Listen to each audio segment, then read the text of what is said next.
Hey guys, here's a quick tutorial on how I made my shadow Bussards using the Adafruit side emitting LED strip. The Adafruit strip comes like this. It's got a weatherproof sheeting on it, and it's just in a long strip. You end up cutting the sheeting off, which is what this looks like here, and what you're left with is just this strip. Okay, LEDs are all on this side here, and they're going to be shining out in this direction. To wire it, there's only three connections that need to be soldered. One's ground, one is the data, which is the center, and the other is a 5-volt power supply, DC. Now this can only be wired up on one end. If you wire it up on this end here, it won't light. So it can only be wired up on the one end here. The way to find out which end is to be wired, there's a little label here that says I'm mispronouncing that. It's a lighting, and it's going, again, reading left to right, so you're going to connect it to the left. So when you look at this little label right up here at the very top where it says lighting, left to right, this is where you want to solder to. I'm going to be soldering it with magnetic wire, roughly about 30 AWG, which works out fine. To get it in the nacelle, the best I could fit in comfortably was 19 LEDs. So I counted out 19 LEDs, cut it from this strip here, and then I'll go ahead and solder it up. Okay, this is wired up. 3 connections: power, ground, and in the center, very thin wire. You probably can't even see it on the video. That's my data. I have it powered right now through the Arduino, and that's what the theater chase looks like when it's in a strip form and not coiled up. Alright, the next step was to take the strip and coil it up so that it would fit inside the nacelles. And this is just going to take some trial and error until you get it tight enough. Once you get it tight enough of a spiral to fit inside the nacelle comfortably, on the back side I took hot glue and just glued it across the coils here to keep them in place. I also put some hot glue on the end here on my electrical connections. That just gives it kind of a strain relief for the wiring. And then along the wire, because it's so thin, every 3 or 4 inches I just put a little bit of hot glue along them to keep it all nice and bundled so they don't end up going everywhere. So once this is all coiled up, this is going to be your light emitting side here, back side here. So once it's all coiled up, and this is what it looks like, and that starts giving you that's a theater chase effect, only now it's in coiled in. And you take the same thing here, and then we're going to, what I do is I use a earthquake mounting putty that you can get at Walmart, very inexpensive. I didn't want to permanently mount these strips because you have so many LEDs. If it were to ever go bad, I would like to be able to repair it.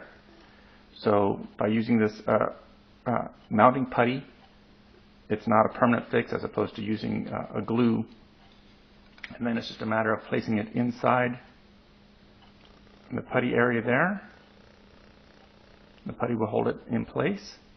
Now your wiring can come down and go down through your nacelle pylons.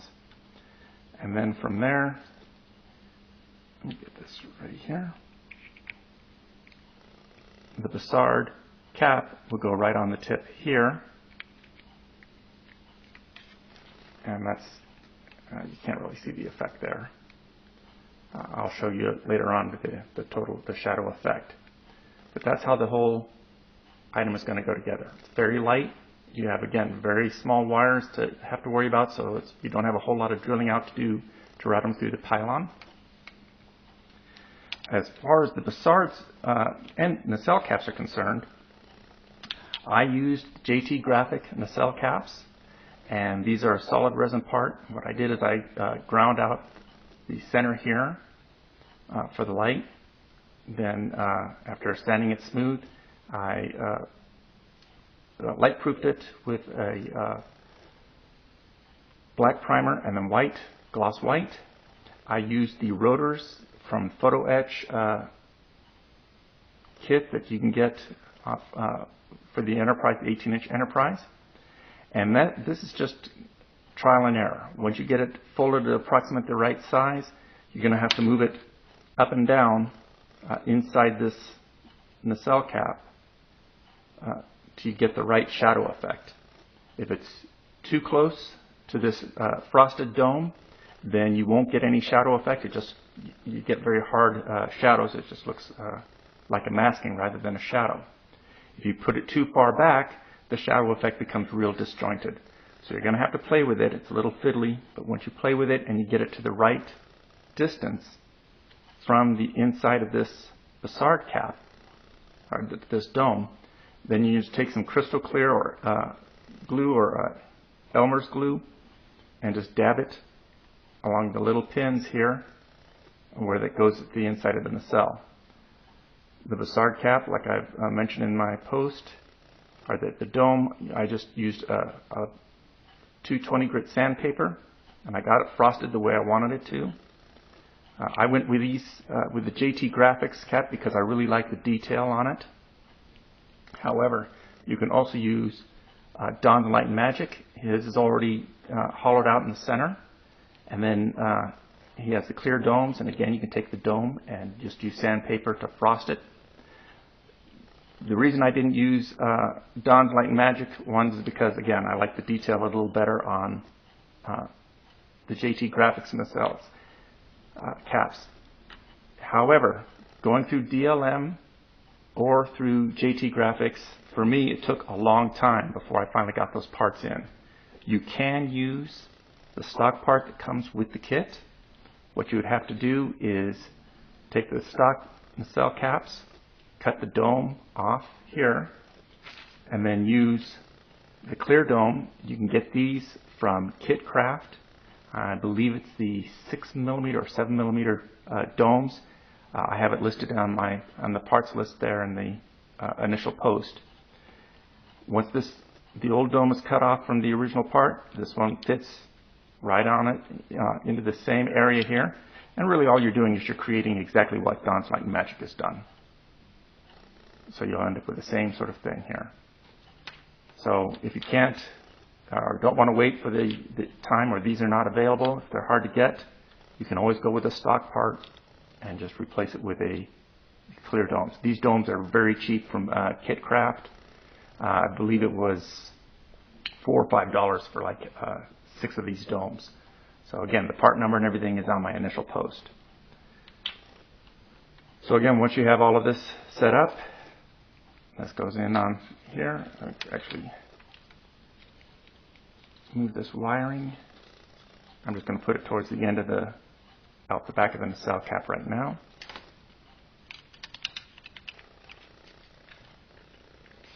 So that's what it would look like. I can't get it to focus quite so much.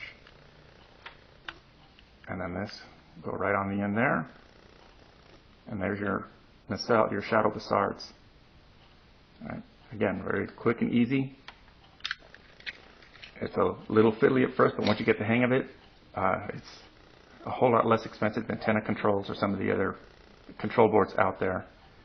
And you're not going to have the weight, so you don't have to worry about nacelle droop. You don't have to worry about motors because it's going to be perfectly silent.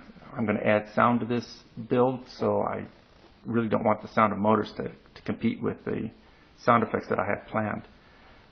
However, the other thing you can also do with this setup, if you do decide to go with motors, there is enough of a gap in the center to where you could run a drive shaft through.